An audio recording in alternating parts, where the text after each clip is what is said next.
Hello नमस्कार साथियों, मैं सुभाष ओदकासिया एसबीएन यूट्यूब चैनल पर आपका स्वागत करता हूं। आज हमारा जो टॉपिक है वो है आनुवांशिकी। कौन सा रहेगा? आनुवांशिकी यानी आनुवांशिकता हम आज देखेंगे। आनुवांशिकता क्या होती है? कल हमने इसके बारे में थोड़ा बहुत पढ़ा था, आज हम पूरा देखेंगे इसको। आनुवांशिकता क्या होती है? ये जो आनुवांशिकी के अंदर हमारे को एक शब्द देखने को मिलता है, आनुवांशिकी के अंदर वंश। क्या है? वंश। और ये वंश शब्द से हमारे को क्या ये परिभाषित करता है? वंश जो शब्द है, वंश आप सुनते होंगे कि हमारी जो पीढ़ियां चलती है, पीढ़ियां जो चलती है, जैसे दादाजी के बाद में पिताजी, पिताजी के बाद में हम आए, है ना, ऐसी प्रोसेस चलती है ना हमारी। तो ये जो पीढ़ी दर पीढ़ी क्या होता है, इसमें अध्ययन होता है। किसमें? आनुवांशिकी में। पीढ़ी दर पीढ़ी क्या होना? अध्ययन होना। और इसमें अध्ययन किस चीज का होता है? तो जो लक्षण आते हैं उनका इसमें क्या किया जाता है? अध्ययन किया जाता है। उसमें कई प्रकार की समस्याएं, जैसे बीमारी हो सकती है तो वो भी हमारे पास है, यानी पिताजी की थी तो वो किस में आ सकती है? पुत्र में आ सकती है। या दादाजी की बीमारी किस में आ सकती है? पिताजी में। इस प्रकार की प्रॉब्लम है हमारे को देखने को मिलती है। वो किसमें देखने को मिलती है? आनुवांशिकी। तो यहां पर हम इसमें देखेंगे क्या?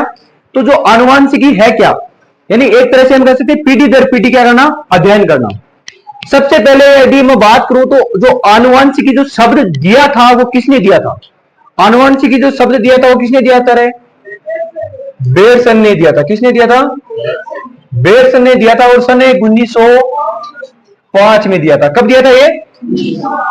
बेयरसन ने सन 1905 के अंदर ये आनुवांशिकी शब्द दिया था। लेकिन आनुवांशिकता का यदि जनक पूछा जाए हमें, तो वो जनक कौन होगा? ग्रेगर जोन मेंडल होगा। ग्रेगर जोन मेंडल रहेगा। ग्रेगर जोन जो मेंडल है वो आनुवांशिकता के क्या कहलाएंगे? जनक कहलाएंगे। अब आनुवांशिकता के जो जनक है, आनुवांशिकी की परिभाषा क्या है? आनुवांशिकी में हमारे को दो चीज देखने को मिलेगी। एक तो हमारे को इसमें विविधता देखने को मिलेगी, विविधता देखने को मिलेगी। उसके साथ में आनुवांशिकी गुण देखने को मिलेंगे या लक्षण देखने को मिलेंगे।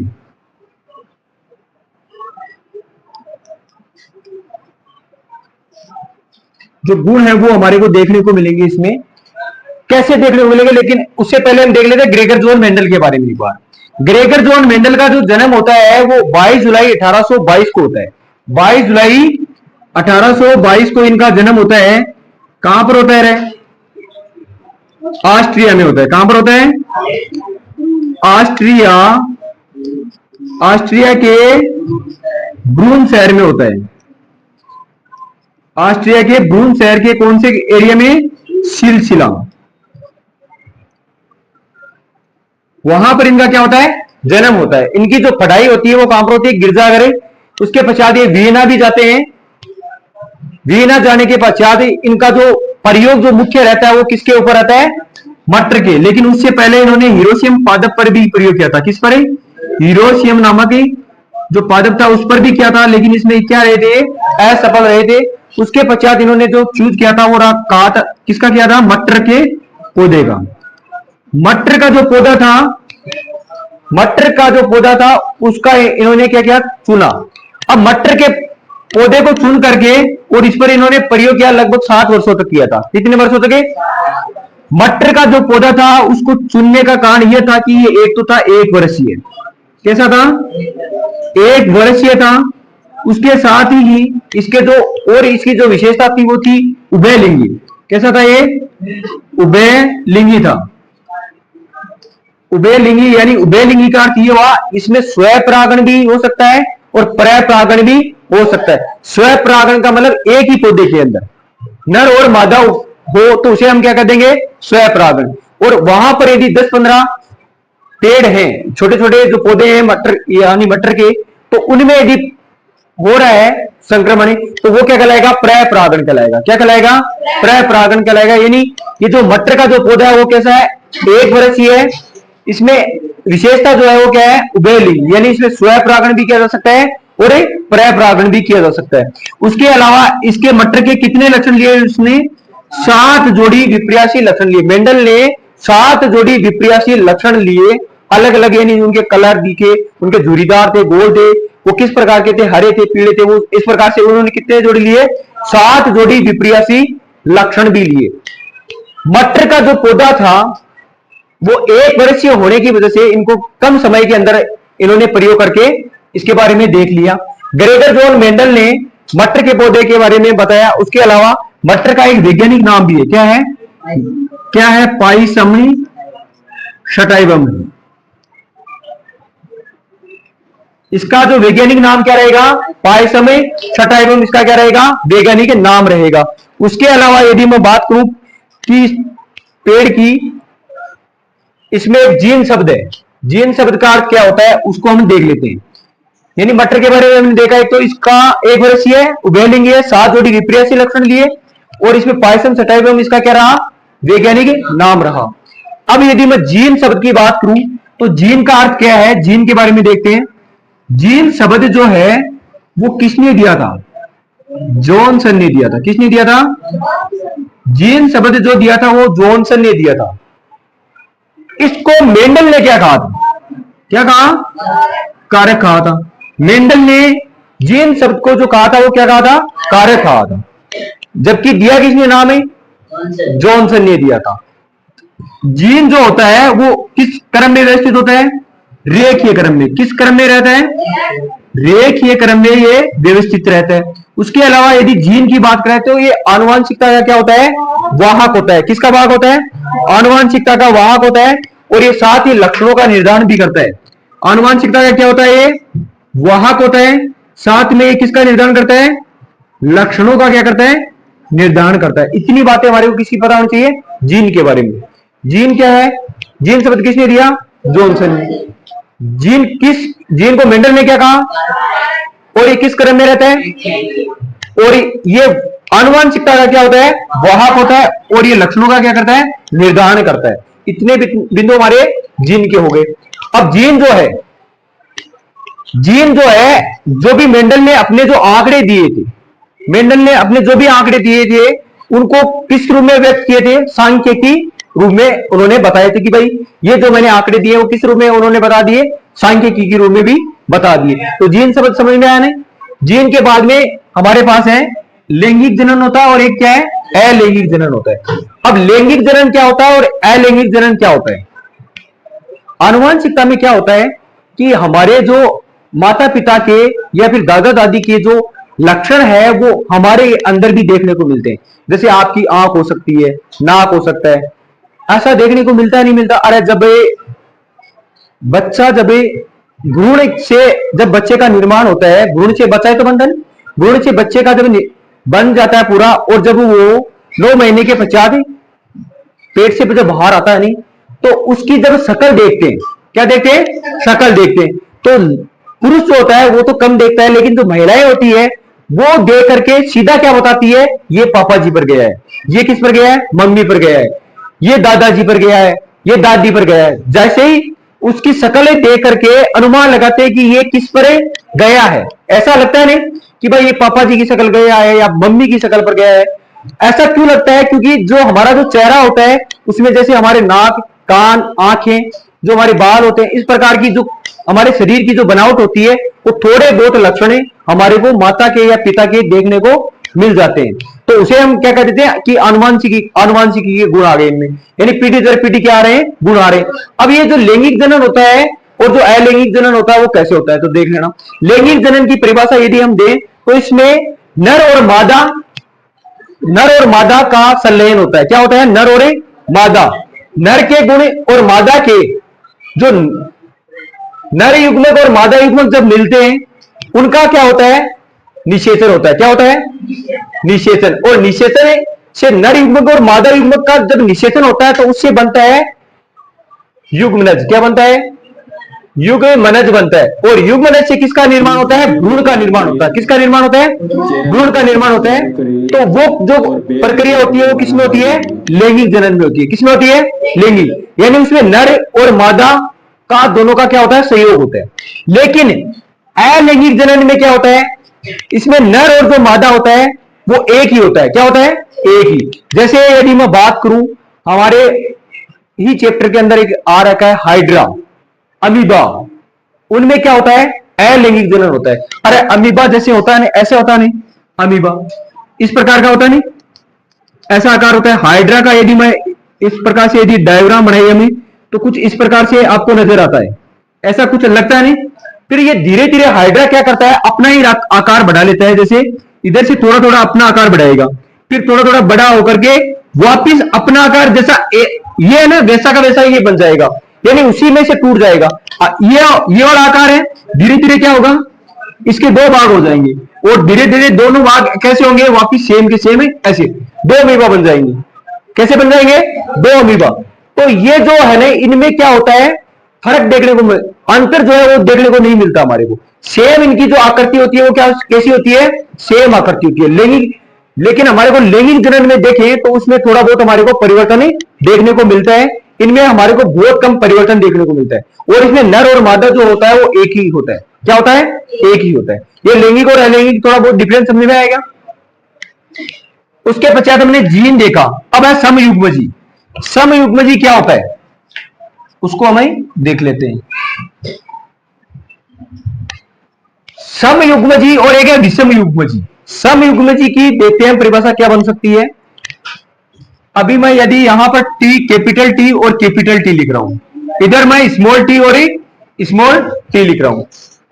अब इनमें आप देखोगे तो ये भी तो लंबा ही है और ये भी क्या है, लंबा। अब इनको देख लेना एक बार। ये जो टी है ना, इसको हम क्या बोलेंगे, युग्मक। क्या बोलेंगे, लेकिन दोनों को हम क्या बोल देंगे, एक जीव बन जाएगा। क्या बन जाएगा, जीव बन जाएगा। तो यहां पर ये दोनों के दोनों क्या है, लंबे।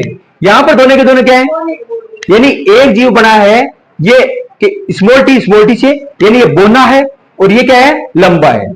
अब आप देखते हो कहीं पर भी जब दो व्यक्ति जा रहे हैं और दो व्यक्तियों में से एक व्यक्ति की हाइट है 5 फीट, कितनी है, और एक व्यक्ति की हाइट है 3 फीट, है ना। एक बार देख लिया, एक की हाइट कितनी है, 5 फीट है, और एक की हाइट कितनी है, 3 फीट। यानी दोनों सेम नहीं है, दोनों सेम नहीं है। लेकिन एक व्यक्ति है जो 5 फीट का है और दूसरा व्यक्ति भी कितने फीट का है, 5 फीट का है। तो दोनों के गुण समान देखने को मिल रहे हैं। दोनों के गुण कैसे हैं, समान है। तो वो कैटेगरी किसमें आएगी, समयुग्मजी में आएगी। किसमें आएगी, समयुग्मजी में। और ये समयुग्मजी, ये भी समयुग्मजी होगा ना। अरे दोनों 3-3 फुट के हो तो भी क्या होगा, सेम ही तो नहीं। तो ये क्या कहलाएगा हमारा, समयुग्मजी। क्या कहलाएगा, अरे समयुग्मजी की परिभाषा समझ में आई नहीं। जीवों की जो जीनी संरचना है वो दिखने में कैसी है, समान है। जीवों की जो जीनी संरचना है वो दिखने में कैसी है, समान है। तो उसे हम कह देंगे समयुग्मजी। क्या कह देंगे, समयुग्मजी। अब विषमयुग्मजी की बात करते हैं। टी हो गया और ये टी है, यानी ये कैपिटल और ये क्या है, स्मॉल टी। अब ये जब दोनों को हम देख रहे हैं तो थोड़ा बहुत हमारे को डिफरेंस लग रहा है दोनों में। ये कैपिटल है और ये क्या है, स्मॉल। यानी ये 5 फीट का है और ये कितना है, 3 फीट का है। तो दोनों में डिफरेंट है, एक लंबा है, एक क्या है, बोना है। तो दोनों में अंतर हमारे को देखने को मिला। तो ये क्या कहलाएगा, विषमयुग्मजी। क्या कहलाएगा, विषमयुग्मजी। जब जीवों की जीनी संरचना दिखने में असमान हो तो उसे हम क्या कह देंगे, विषमयुग्मजी। क्या कह देंगे, विषमयुग्मजी। ये दोनों क्लियर हुए नहीं। अरे ये भी लंबा है, ये भी लंबा है। इधर ये दोनों के दोनों क्या है, बोने हैं। इधर क्या है, एक लंबे के गुण आगे, एक आगे बोने के गुण आगे। तो ये किस कैटेगरी में आ जाएगा, विषमयुग्मजी में आ जाएगा। किस में आएगा, विषमयुग्मजी। अब यहीं से हम देखते हैं समयुग्मजी और विषमयुग्मजी से कि प्रभावी क्या होता है और अप्रभावी क्या होता है। एक तो प्रभावी होता है और एक क्या होता है, अप्रभावी। प्रभावी का मतलब जो अपना प्रभाव दिखाए, अप्रभावी मतलब जो अपना प्रभाव ना दिखाए। वो क्या बेटा, शांति से बैठा है। जब आप में से किसी को पूछा जाए कि विज्ञान की परिभाषा किसे कहते हैं, और यदि वो परिभाषा बता रहा है तो वो क्या होगा, प्रभावी। और जो नहीं बता रहा वो क्या होगा, अप्रभावी। अरे जिसको आएगा ना प्रश्न, उसकी नाड़ क्या होगी, ऊपर।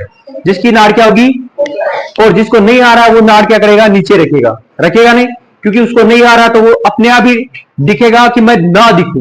क्या करेगा, मैं ना दिखूं, सर को क्या करूं, झुक जाऊं भाई, दिखूं ना।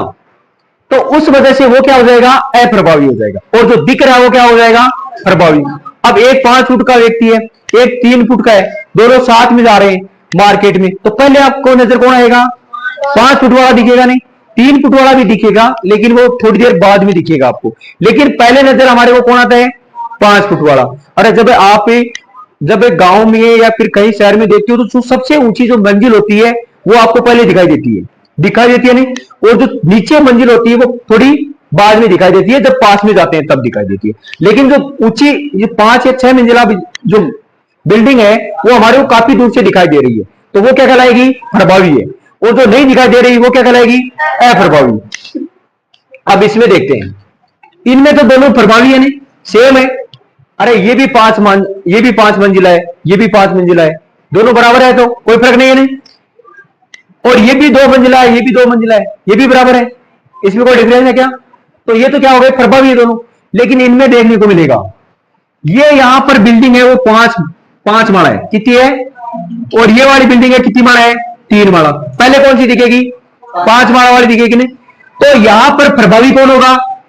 कैपिटल टी होगा, नहीं। और ये स्मॉल टी क्या होगा? अप्रभावी होगा। क्या होगा? अप्रभावी।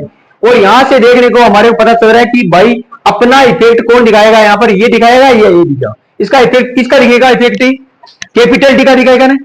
अरे इसी का तो दिखेगा ना, स्मॉल टी तो छुप चुका है, तो इसका कोई फर्क नहीं पड़ेगा, यही ये दिखेगा। कौन दिखेगा? Capital T. तो प्रभावी और अप्रभावी में क्या समझ में आया आपके? प्रभावी क्या होते हैं और अप्रभावी क्या होते हैं? प्रभावी वो होते हैं जो आपको दिखाई दे, और अप्रभावी वह होते हैं जो आपको दिखाई ना दे। अब वो कहां पर होता है वो हम बाद में देखेंगे। प्रभावी और अप्रभावी देख लिया। उसके पश्चात है जीन प्रारूप, और एक क्या है? लक्षण प्रारूप। जीन प्रारूप क्या होता है? जीन प्रारूप हमारे को दिखाई नहीं देते और लक्षण प्रारूप हमारे को दिखाई देते। वो कैसे दिखाई देते हैं देखते हैं, इन्हीं से देखेंगे। जीन प्रारूप और लक्षण प्रारूप। लक्षण प्रारूप का मतलब होता है आपका नाक दिख रहा है, आपकी आंखें दिख रही है, आपके दांत दिख रहे हैं। ये किस में आते हैं? कान दिख रहे हैं, आपका चेहरा दिख रहा है, आपके हाथ दिख रहे हैं, कितनी अंगुलियां हैं। ये क्या है? लक्षण है। ये क्या कहलाता है? लक्षण। तो एक तो होता है लक्षण प्रारूप और एक होता है जीन प्रारूप। जीन प्रारूप एक तरह से सॉफ्टवेयर होता है, वो दिखता नहीं है, वो दिखता नहीं है। तो जीव की परिभाषा, हम जीन प्रारूप की परिभाषा क्या देंगे कि जीवों की जो जीनी संरचना है, जीवों की जो जीनी संरचना है उसे हम क्या कहते हैं? जीन प्रारूप कहते हैं। और जीवों की जो जीनी संरचना उसे तो क्या कह दिया? जीन प्रारूप। और जीवों की जो आकारिकी है उसे हम कह देंगे लक्षण प्रारूप। क्या कह देंगे? लक्षण प्रारूप। जीनी संरचना हमारे को दिखती नहीं है, लक्षण प्रारूप हमारे को दिखते हैं। क्लियर हुआ? अब देखो कैसे दिखते हैं। ये एक ही फिर से बनाते हैं हम। एक तो आपके पास एक कैपिटल टी, एक हमने ले लिया स्मॉल टी ले लिया, और एक हमने कैपिटल टी और स्मॉल टी ले लिया।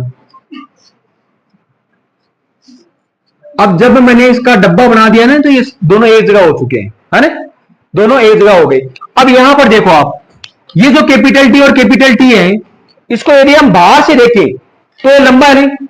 अरे डब्बे के अंदर देख रहे हैं, अरे जब आप इस बिल्डिंग को देख रहे हो तो बाहर से आपको अच्छी लग रही है, लेकिन अंदर आकर के देखोगे तब पता चलेगा ये कैसी है। लेकिन हम तो बाहर से देख रहे हैं ना अभी, तो बाहर से देख रहे हैं तो हमारे को दोनों क्या लग रहे हैं? लंबे लग रहे हैं, नहीं? और इनको भी यदि बाहर से देखें तो क्या लग रहे हैं? बोने। कैसे लग रहे हैं? लेकिन इनको देखेंगे तब भी क्या लगेगा? अरे बाहर से देखेंगे तो कैसे लगेगा? लंबाई लगेगा। कैसे लगेगा? लंबाई लग रहा है, नहीं? ये है अशुद्ध लंबा, लेकिन अभी देख रहे हैं तो लंबाई तो लग रहा है, नहीं? क्योंकि ये तो अपना प्रभाव दिखाएगा नहीं। अरे इधर एक बिल्डिंग है वो इतनी ऊंची है और एक बिल्डिंग इतनी ऊंची है, तो आप इसको लंबी कहोगे ना? लंबी तो कहोगे ना। पास में जाओगे तब पता चलेगा एक तो बोनी थी और एक क्या थी? लंबी। ऐसा तो लगेगा ना। तो अभी तो हम दूर से देख रहे हैं तो हमारे को कैसा लगेगा? लंबा लगेगा, है ना? अब जब हम अंदर आएंगे तो एक तो क्या है? लंबी, और एक क्या है? बोना है। लेकिन इनके अंदर क्या है? तो दोनों के दोनों क्या है? लंबे।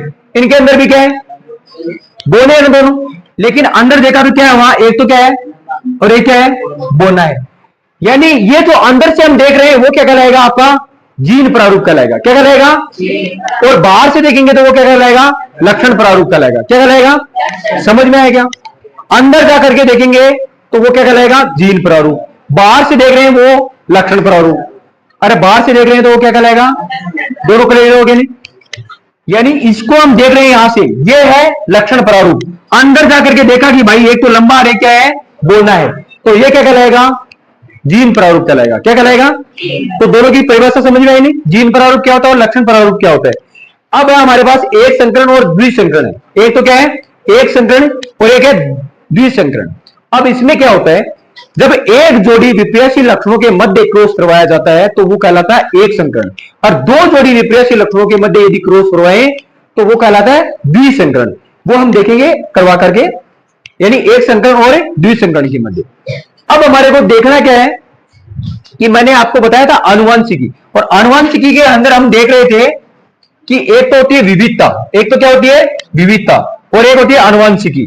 आनुवंशिकी और विविधता में फर्क क्या है, जब भी संतान जब पैदा होती है तो आनुवंशिकी का अर्थ यह होता है कि वैसे के वैसे लक्षण, 4-5 लक्षण आपके माता पिता में से आपके अंदर आ जाएंगे, तो वो क्या हो जाएंगे, आनुवंशिकी हो जाएंगे। नहीं, जैसे आपका नाक है वो आपका सेम टू सेम मम्मी के ऊपर गया है, तो वो क्या हो गया, आनुवंशिकी हो गया। क्या हो गया, आप देख रहे हो कान तो सेम टू सेम पापा जी पर गए हैं, तो वो क्या हो गया, आनुवंशिक। आंखें जो है वो मम्मी पर चली गई या पापा जी पर चली गई, तो वो भी क्या है, आनुवंशिक। अरे देख करके कह रहे हो कि मोटी मोटी आंखें, मोटी मोटी आंखें और पतली पतली आंखें, ऐसे पता चलता नहीं, तो वो क्या है, हमारे लक्षण है, कैसे है, आनुवंशिक।